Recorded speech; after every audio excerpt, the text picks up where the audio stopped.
नूह नगर परिषद के ward number 13 से हेमंत लाल शर्मा ने अपना नामांकन किया था, लेकिन नामांकन में कुछ खामियां होने की वजह से नामांकन रद्द कर दिया गया, जिसके बाद वार्ड नंबर 13 के हेमंत अपने परिजनों के साथ उपायुक्त अजय कुमार के निवास स्थान पर गुहार लगाने के लिए पहुंचे, लेकिन उन्हें वहां से किसी प्रकार का कोई आश्वासन नहीं मिला, जिसके बाद हेमंत लाल शर्मा के पिता कृष्ण लाल शर्मा ने चुनाव प्रक्रिया में हो रही धांधली के आरोप लगाए तथा वार्ड नंबर 13 के उम्मीदवार हेमंत लाल शर्मा के मामले को हाईकोर्ट में ले जाने की बात कही। उन्होंने कहा कि यदि उन्हें न्याय नहीं मिलता है तो वह इस पूरे मामले को हाईकोर्ट में लेकर जाएंगे। मेरा नाम केएल शर्मा है, एडवोकेट। और मेरा लड़का जो है हेमंत शर्मा, वो वार्ड नंबर 13 से जो है कैंडिडेट के रूप में खड़ा हुआ था।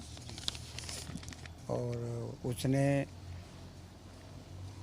जो है जब इन्होंने बुलाया था, फार्म भरने के लिए बुलाया था, तो भी इन्होंने वेरीफाई कर दिए थे सारे डॉक्यूमेंट कि आपके डॉक्यूमेंट ओके हैं। फिर इसके बाद इन्होंने आज बुलाया, 3 बजे हमको कह दिया गया कि आपकी फ़ाइल ओके है, आप जा सकते हो। 5:30 बजे फ़ोन आता है कि आपकी फ़ाइल में कुछ कमी है। कोई दूसरी पार्टी ने कुछ ऐसे कोई फर्जी से कागज़ बना के वो ले आए। हम उसकी गहराई में जाए बिना हमने एसडीएम साहब से रिक्वेस्ट की कि अगर ऐसा कुछ है तो हम इसकी गहराई में नहीं जाएंगे, वो बाद की बात है, हम पैसे भर के अभी आ रहे हैं। हम 1 घंटे के अंदर अंदर पैसे भर के एनओसी ला के हमने एसडीएम साहब को दे दी। एसडीएम साहब ने वो एनओसी फाइल में लगाने के लिए पुलिसमैन को दे दी। उसके बाद से हमें कोई भी कुछ नहीं बता रहा है कि उस जो एनओसी दी है हमने ला के, उसका क्या हुआ। तो अब डीसी साहब से मिले, डीसी साहब कहने लगे ये हमारे क्षेत्राधिकार में नहीं आता है। जो आरओ साहब हैं, रिटर्निंग ऑफिसर हैं, वो जो करेंगे, एसडीएम साहब करेंगे, वही फाइनल होगा। नहीं सर, जब डॉक्यूमेंट वेरीफाई हो गए, हमें क्लीन चिट दे दी गई और फिर हम कह रहे हैं कि 1 घंटे के अंदर फिर हम आ रहे हैं। तो 3 बजे नो ड्यूज का मतलब ये है, नो ड्यूज का क्यों सिस्टम बन गया आपके पास?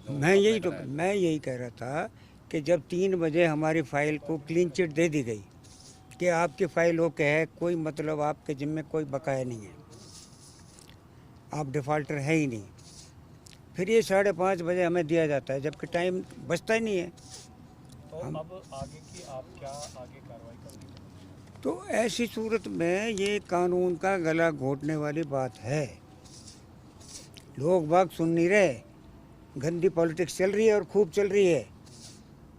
ऐसा नंगा नाच कानून का मेरे हिसाब से पूरे हरियाणा क्या पूरे भैंचोद इंडिया में नहीं होगा जो यहाँ पे हुआ है। अब जो आगे की जो कार्रवाई है, हम कार्रवाई इस पे रिट वगैरह फाइल करेंगे, हाई कोर्ट में रिट फाइल करेंगे, इस पे स्टे लेंगे। हमारे साथ नाइंसाफ़ी हो रही है और हमें हमारे अधिकार से वंचित किया जा रहा है। ये मौलिक अधिकार है, प्रजातंत्र है, ये डेमोक्रेसी है, उसका कत्ल किया जा रहा है। हम इसके विरुद्ध जाएंगे, लेकिन हम जो इन लोगों ने हमारे साथ गुंडागर्दी की है, इसकी भी आगे हम शिकायत करेंगे। नहीं सर, मुझे हमारे पास नो ड्यूज है 13/5/2022 की, वो फाइल में लगी हुई है। ठीक है। नो ड्यूज एक बार होती है, वही तो एसडीएम है, वही एसडीएम बिजली बोर्ड है। ये नो ड्यूज दे रहा 13/5 को कि आपके जिम्मे कुछ नहीं है। जब वो कह सकते थे कि इनके पास और बिल भी हैं, जब उन्होंने नहीं कहा तो हमें क्यों दंडित किया जाए इस बात के लिए? ये अफसर को समझना चाहिए। तो आपको कैसे पता लगा कि मेरा कि नहीं, हमें तो ये बुलाया गया 5:30 बजे। अब 5:30 बजे कोई ये कहे कि जाओ जी एनओसी लेके आ जाओ, पैसे भर के आ जाओ। वहाँ हम गए तो हमें कोई आदमी नहीं मिला। फिर हमने इधर उधर से ढूंढा उनको कि भैया हमने पैसे भरने हैं, हमारे पैसे भरवा लो। वो पैसे भरवाने को तैयार नहीं थे, बड़े हाथ जोड़ के पैसे भरे हमने। उन्होंने रसीद दी, एनओसी दे दी, हमने यहाँ ला के दे दी। ऐसा ही केस एक और हुआ है, आज ही हुआ है और शाम को हुआ है। एक संजय मल्होत्रा चेयरमैनशिप के लिए लड़ रहा है। ठीक है। उसके भी बिजली बोर्ड के 51,000 रुपये बकाया थे। हमारे तो सर 44,000 हैं, उसके 51,000 बकाए थे। उसने भी 6:15 बजे वो रसीद बिजली बोर्ड की ला के दी है कि हमने पैसे भर दिए हैं। जब उस फार्म को एक्सेप्ट कर लिया गया है तो हमारे फार्म को क्यों नहीं किया गया? ये सरासर गुंडागर्दी है। तो आगे अगला कदम क्या होगा? अगला कदम हमारा यही है कि हम कानूनी कार्रवाई करेंगे, जो भी दोषी आदमी है उनके खिलाफ कार्रवाई की जाएगी और इस पे जो है इस चुनाव पर स्टे लगवाया जाएगा। ऐसे कितने लोग खड़े? पास करीबन 4 तो यहीं खड़े हैं। 4 तो यहीं खड़े हैं, कुल करीबन 9 आदमी हैं। वो भी गुंडागर्दी से उनका जो है फार्म रिजेक्ट कर दिया गया है। ऐसा है, जब जनता जो है आक्रोश करती है ना, वो डरती नहीं है किसी से।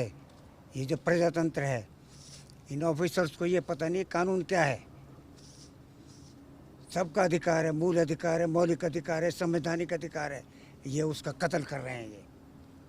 ठीक है। अब हम यहाँ पे घूम रहे हैं, अभी तक हमें नहीं बताया गया कि जब हमने पैसे भर दिए, एक आदमी ने भर दिए तो उसको तो आपने ओके कर दिया।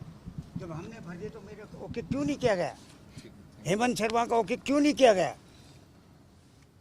ठीक है सर, थैंक यू। हाँ जी, हाँ जी।